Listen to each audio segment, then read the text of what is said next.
One of the biggest hits and the turning point of Anil Kapoor's career was the biggest blockbuster, Mr. India. जो भी ये gadget अपनी कलाई पर बांधकर इसका बटन ऑन करेगा वो दिखाई नहीं देगा।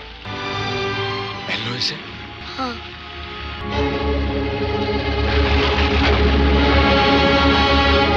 अब स्विच ऑन करो। हाँ।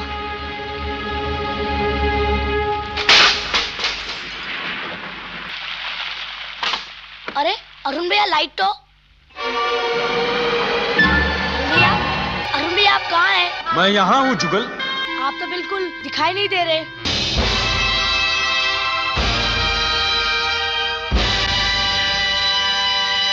लेकिन आपको बताऊं कि ये फिल्म अनिल कपूर के लिए कभी थी ही नहीं। इस फिल्म के लिए हमेशा प्लान किया गया था the superstar, the mega star Amitabh Bachchan के लिए। लेकिन इसके पीछे एक स्टोरी है। मैं आपको एक छोटी सी स्टोरी शेयर करना चाहता हूँ। जो 70s और 80s के एक बहुत बड़े प्रोड्यूसर थे प्रमोद चक्रवर्ती। वो उस टाइम क्या होता था कि मुहूर्त जो होता था, मुहूर्त पिक्चर का बहुत बड़े वे में लॉन्च किया जाता मुहूर्त। तो प्रमोद चक्रवर्ती एक फिल्म का मुहूर्त करे थे जहाँ बहुत लोगों को इन्वाइट किया गया था और वो मुहूर्त में एक ऑडियो चाहिए था अमिताभ बच्चन का। लेकिन अमिताभ बच्चन इंडिया में नहीं थे, वो इंडिया के बाहर थे। तो प्रमोद चक्रवर्ती ने रिक्वेस्ट किया अमिताभ बच्चन को कि एक ऑडियो बना के जरा भेज दीजिए, हम उस मुहूर्त में यूज करना चाहते हैं। तो उस ग्रैंड मुहूर्त में जहां बहुत सारे लोग थे, हजारों लोग थे, वहां अमिताभ बच्चन का वॉइस ओवर अंधेरा करके यूज किया गया। जब सारे लोग बैठे हुए थे जिसमें सलीम जावेद भी थे, वहां अमिताभ बच्चन की जो आवाज थी जब वो सुनाई दी, वॉइस ओवर सुनाई दी, तो सारे लोग इतने एक्साइटेड हो गए। जो सीटियां तालियां बजी, जो एक्साइटमेंट था वहां, उसको देखकर सलीम जावेद बिल्कुल चौकस हो गए कि ये क्या हो रहा है यार। नमस्कार, मैं हूं अमिताभ बच्चन। तब उनके दिमाग में उनके ख्यालों में हमेशा एक आइडिया होती थी। जब उन्होंने मिस्टर एक्स अशोक कुमार की देखी थी बहुत साल पहले, तो उनके दिमाग में हमेशा एक ख्याल था कि हम भी एक इनविजिबल मैन के ऊपर एक सब्जेक्ट लिखें। उनके दिमाग में हमेशा ये था। लेकिन जब उन्होंने ये एक्साइटमेंट देखी, तो जावेद अख्तर है, उन्होंने सलीम खान को कहा उसी वक्त, क्यों ना हम ये सब्जेक्ट पे एक स्टोरी बनाएं और उसमें अमिताभ बच्चन को लेवें। जब उसकी आवाज सुनकर लोग इतने एक्साइटेड हैं, तो फिल्म में देख के कितना एक्साइटेड हो जाएंगे। उसी वक्त उन्होंने प्लान किया कि हम एक सब्जेक्ट लिखते हैं, और उन्होंने लिखी ये मिस्टर इंडिया का सब्जेक्ट, जिसमें एक आम आदमी बच्चों को अपने साथ रखता है, बच्चों को पाल पोसता है, उनका खर्चा उठाता है। चलो बच्चों लोग उठो, जल्दी करो, जल्दी नीचे उतरो, नाश्ता टेबल पे तैयार है, एक एक करके बाथरूम जाओ, चलो फटाफट। लेकिन वहां वो कुछ गैंगस्टर्स, कुछ अन्याय के खिलाफ लड़ता है और वो किसी चीज की वजह से वो गायब हो जाता है। हाँ। अच्छा जुगल, फिर गायब हो जाऊं? हाँ। नहीं अरुण भैया प्लीज वापस आ जाओ। अरुण भैया मुझे बहुत डर लगता है। अरुण भैया प्लीज वापस आ जाओ। और गायब होकर वो लड़ता है।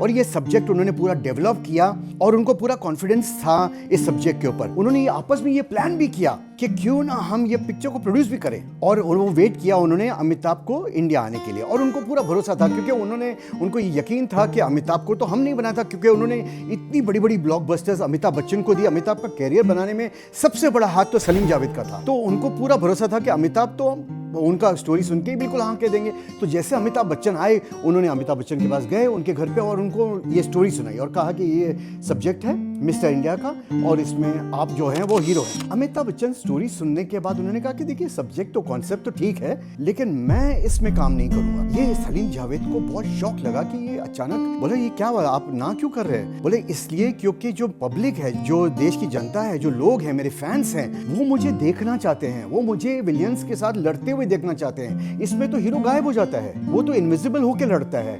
ये नहीं चलेगा, ये मेरे फैंस के लिए डिसअपॉइंटमेंट होगा, मैं ये फिल्म नहीं कर सकता। क्या हुआ कि सलीम साहब शायद समझ गए, लेकिन जावेद साहब को ये इंसल्ट लगी। तो दोनों वहां घर से बाहर निकले और जावेद साहब ने सलीम साहब को कहा कि ये इस आदमी का सर फिर गया है और ये आई थिंक ये सक्सेस जो है इसके दिमाग में चली गई है और हमें अभी अमिताभ के साथ काम नहीं करना चाहिए। ये जावेद साहब ने सलीम साहब से कहा। सलीम भाई ने कहा नहीं कि नहीं उनका कोई अपनी वजह है और आई डोंट थिंक हमें ये करना चाहिए, हमें काम करना चाहिए। वो दोनों चले गए। कुछ दिनों के बाद होली पार्टी थी अमिताभ के घर पे, वहाँ जावेद साहब चले गए थे। वहाँ जावेद साहब ने होली पार्टी में बातों बातों में अमिताभ को कहा कि सलीम खान ने कहा है कि भाई वो आपके साथ काम नहीं करना चाहते क्योंकि आपने ये पिक्चर रिफ्यूज कर दी। खैर काफी मिसअंडरस्टैंडिंग्स हो गई और 1-2 साल के बाद सलीम जावेद जो है वो अलग हो गए।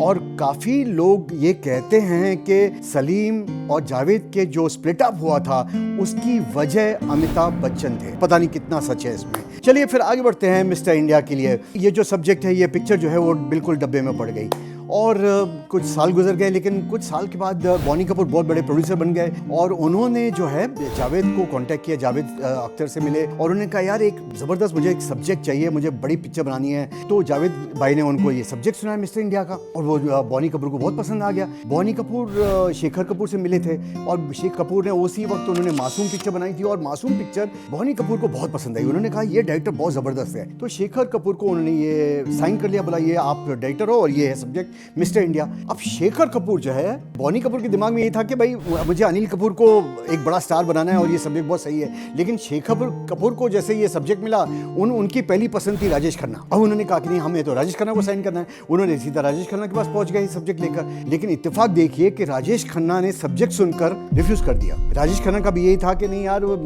क्या है इस पिक्चर में, कुछ भी नहीं तो नहीं है। राजेश खन्ना को तो सब्जेक्ट ही पसंद नहीं आया, काका साहब तो काका साहब थे और उन्होंने कहा नहीं ये तो सब्जेक्ट बिल्कुल बेकार है, मुझे तो पसंद ही नहीं आ रहा है, तो उन्हें रिफ्यूज कर दिया। जब इन्होंने रिफ्यूज किया, बॉनी कपूर ने शेखर कपूर से कहा कि नहीं मेरा भाई अनिल कपूर इसके लिए बेस्ट है, ये पिक्चर बड़ी पिक्चर है, हम बड़े स्केल पे करेंगे, आप पैसे का फिक्र मत करो। और इसके साथ एक टॉप की हीरोइन लेते हैं, सबसे बड़ी हीरोइन, और उस वक्त टॉप की हीरोइन थी श्रीदेवी। कहती है मुझे तो हवा हवाई, इससे बड़ी हीरोइन थी नहीं। बॉनी कपूर मिलने गए, श्रीदेवी की माँ के पास मिले। उनकी माँ ने बिल्कुल बड़ी डिमांड की, उन्होंने कहा कि नहीं मेरी बेटी अगर इस फिल्म में आएगी तो मैं तो लूंगी 8 लाख रुपए। बॉनी कपूर ने कहा 8 लाख नहीं, मैं आपको 11 लाख रुपए दूंगा। अब उस वक्त क्या था कि श्रीदेवी बहुत खूबसूरत और टॉप की हीरोइन थी और काफ़ी उनके आशिक थे। काफ़ी लोग, आप तो जानते होंगे, आप अगर पिछले फ्लैशबैक में जाएंगे तो बॉनी कपूर के अलावा मिथुन चक्रवर्ती हो या दूसरे लोग हों, काफ़ी लोग श्रीदेवी के आशिक थे। तो बॉनी कपूर को तो सॉफ्ट कॉर्नर था ही, तो बॉनी कपूर ने कहा कि हम तो 11 लाख रुपए देंगे, ये फिल्म करना ही चाहिए श्रीदेवी। तो श्रीदेवी ने साइन कर लिया और पिक्चर फ्लोर्स पे चली गई। अब था कि शेखर कपूर ने कहा कि जो इसमें स्क्रिप्ट में है विलियन, उसका क्या करेंगे, विलियन जो है। तो जावेद भाई ने कहा कि ये जो विलियन है वो है टकला, जजीरे पे रहता है और वो है, उसका नाम है मोगैम्बो। उन्होंने कहा यार ये शेखर कपूर को पसंद नहीं आया। उन्होंने कहा कि देखिए आपने कुछ ही वक्त पहले आपने शाकाल बनाया है शान में, अजीब जानवर है, कितना भी खाए फूका ही रहता है। वो पिक्चर चली नहीं ठीक से और वो भी जजीरे में था, वो भी गंजा था, तो इसमें क्या खास बात है। एक दिन सोचने के बाद जावेद भाई ने शेखर कपूर से कहा कि मैं आपको एक तकिया कलम देता हूँ, बस इस विलियन को कहिए कि जब भी वो खुश हो वो कहे कि मोगैम्बो खुश हुआ। मोगैम्बो खुश हुआ। तो शेखर कपूर ने कहा इसमें क्या खास बात है। जावेद भाई अड़े रहे, उन्होंने कहा कि देखिए मेरी बात ध्यान से ये करवाइए आप, और मैं लिख के देता हूं कि ये लाइन इतनी फेमस हो जाएगी कि अगर कपिल देव सिक्सर मारेगा तो लोग बोलेंगे मोगैम्बो खुश हुआ। मोगैम्बो खुश हुआ। अगर किसी को 3 पत्ते में अगर इक्का बादशाह रानी आई तो लोग बोलेंगे मोगैम्बो खुश हुआ। मोगैम्बो खुश हुआ। मतलब वो लाइन इतनी फेमस हो जाएगी। और वाकई में ये फैक्ट बता रहा हूं मैं आपको कि शेखर कपूर ने एक मैच देख रहे थे इंडिया का, और जिसमें कपिल देव ने सिक्सर मारा था और किसी ने स्टेडियम में कि पब्लिक में से किसी ने एक बोर्ड ऊपर किया और जहां लिखा हुआ था मोगैम्बो खुश हुआ। कि ये पिक्चर अगर चल गई और ये अगर मोगैम्बो खुश हुआ अगर डायलॉग आया तो आप देखेंगे। ये तब उन्होंने कहा कि जब कोई 3 पत्ती फ्लाश में 3 एसेस आएंगे वो बोलेंगे मोगैम्बो खुश हुआ।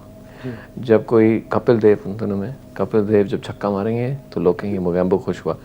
कुछ साल बाद मैं शारजाह का मैच देख रहा था, कपिल देव ने छक्का मारा और वो एक पूरा एक बैनर ऊपर गया, मोगैम्बो खुश। और तब शेखर कपूर ने रियलाइज किया कि जावेद अख्तर कितने सही थे। तो ये लाइन इतनी फेमस हो गई थी कि बच्चे बच्चे बूढ़े बूढ़े जिसके भी जबान पे था सब लोग ये बोलने लग गए थे कि मोगैम्बो खुश हुआ। मोगैम्बो खुश हुआ।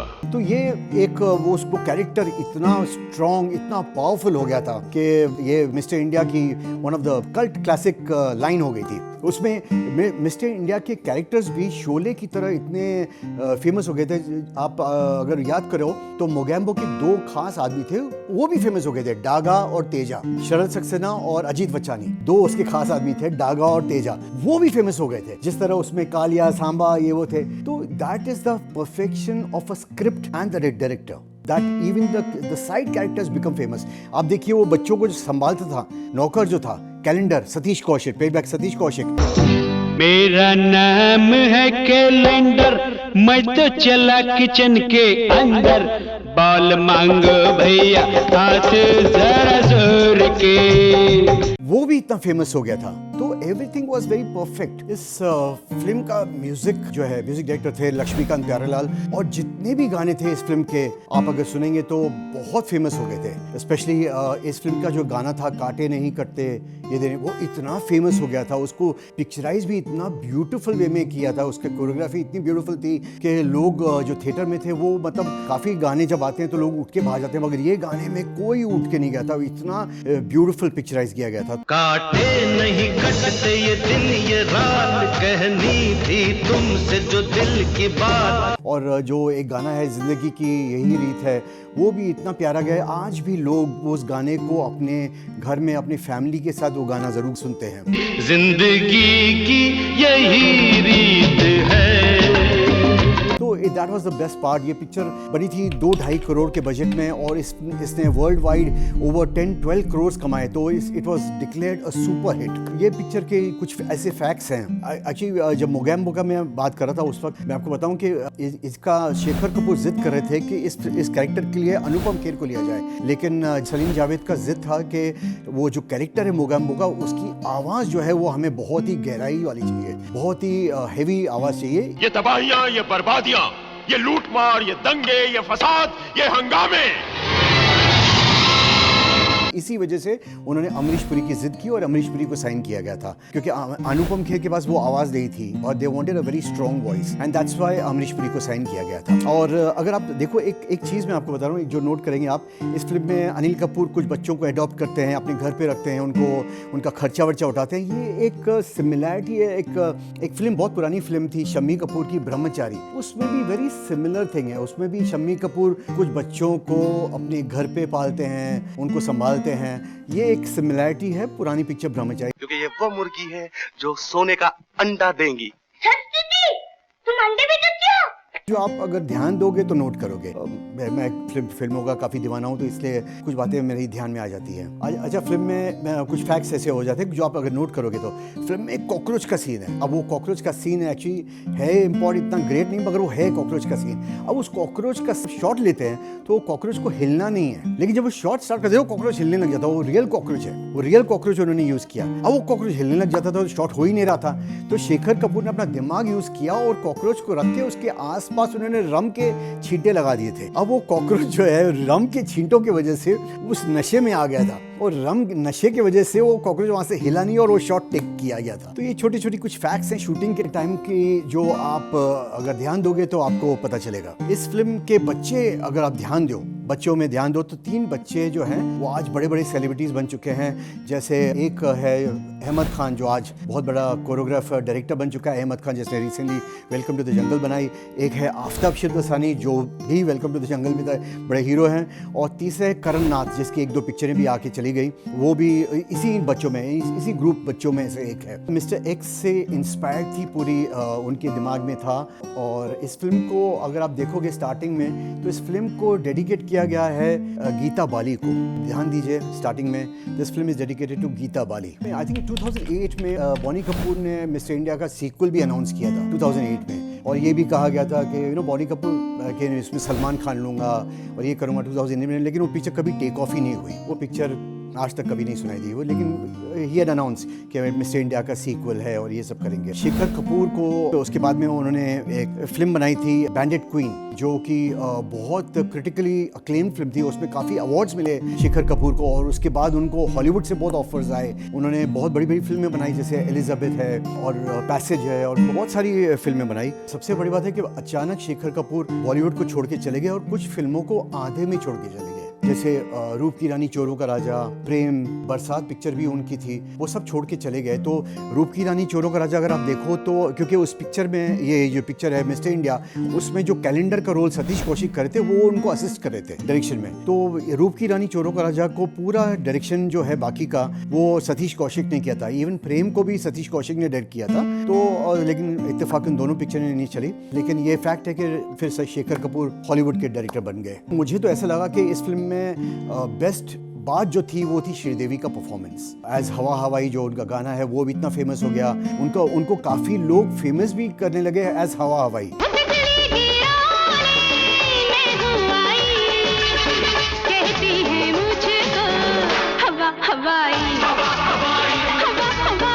काफ़ी लोगों ने ये कहा कि इस पिक्चर का नाम मिस्टर इंडिया नहीं मिस इंडिया होना चाहिए था, क्योंकि उनका रोल इतना बड़ा, इतना इंपॉर्टेंट था and she had done a fantastic job. She was the best in the whole movie and she had given a lifetime performance. She was just superb, Sridevi. एक छोटी सी फैक्ट बता रहा हूँ कि लंदन के मैडम टुसॉड्स में उनका जो वैक्स स्टैचू है वो उसी कॉस्ट्यूम में है, हवा हवाई के कॉस्ट्यूम में, and that's a very beautiful gesture of Madame Tussauds के उनका कॉस्ट्यूम उसी ड्रेस में उनका वैक्स स्टैचू है श्रीदेवी का। I was a huge fan of Sridevi. Ladies and gentlemen, that was my take on Mr. India. I hope you have liked my cult classic review of Mr. India.